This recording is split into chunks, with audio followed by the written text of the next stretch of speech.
Hey guys, this is Comic Uno, and today I'm doing a review for Detective Comics issue 966, and before I start talking about this issue, just want to give you guys a couple of updates. Of course, I have Comic Uno episode, and that show where I review all the comics I've read this week in one show. If you'd like to go check out the exclusive comics, that's in the description, and the episode will be there too by Friday. Let's start talking about Detective Comics issue 966.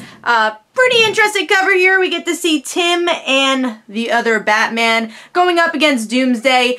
Doomsday's kind of like a character that's more in the background causing physical chaos, but really is not part of the story very much. So, a little misleading, I guess, but he's still in the issue. But let's go into the artwork. Overall, artwork is pretty solid. Only thing I didn't love is some of the paneling. I don't like when the panels go into 2 pages with kind of like the Brian Michael Bendis type scripting, where it starts over here and then it goes to the next page. I'm not a big fan of that. And it happens a couple of times with this issue. It just not a fan of that paneling style. But overall, our work is pretty solid here.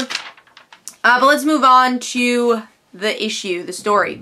So the story with this issue is learning a little bit more about this Tim Drake, this Batman Tim Drake, and how he became this type of Batman who kills people, because our Tim is very confused. He's like, I never wanted to be Batman, why would I kill people? And we see that Tim was really the only option. Dick Grayson kind of moved on, Jason went into a downward spiral, and Damian ends up being murdered by Tim, or at least it's kind of hinted that's what happened to him. And Stephanie is obviously teaming up with Anarchy, which is still very strange to me.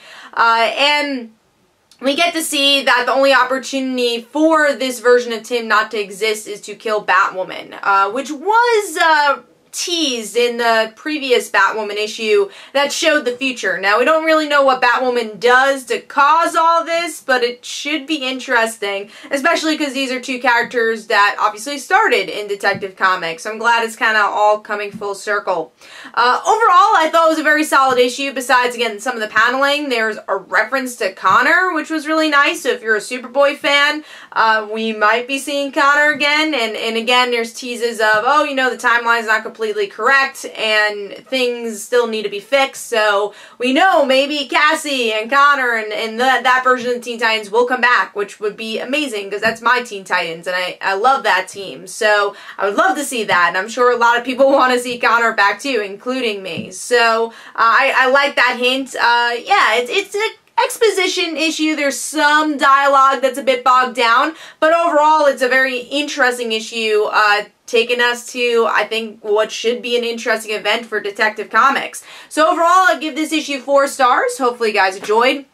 This is Comic Uno. Don't forget to follow me on Twitter. Don't forget to like my Facebook page. Also, description below, there are links for my comic book, Like Father, Like Daughter. And don't forget to like the Facebook page of Like Father, Like Daughter. And I'll see you guys later. Bye.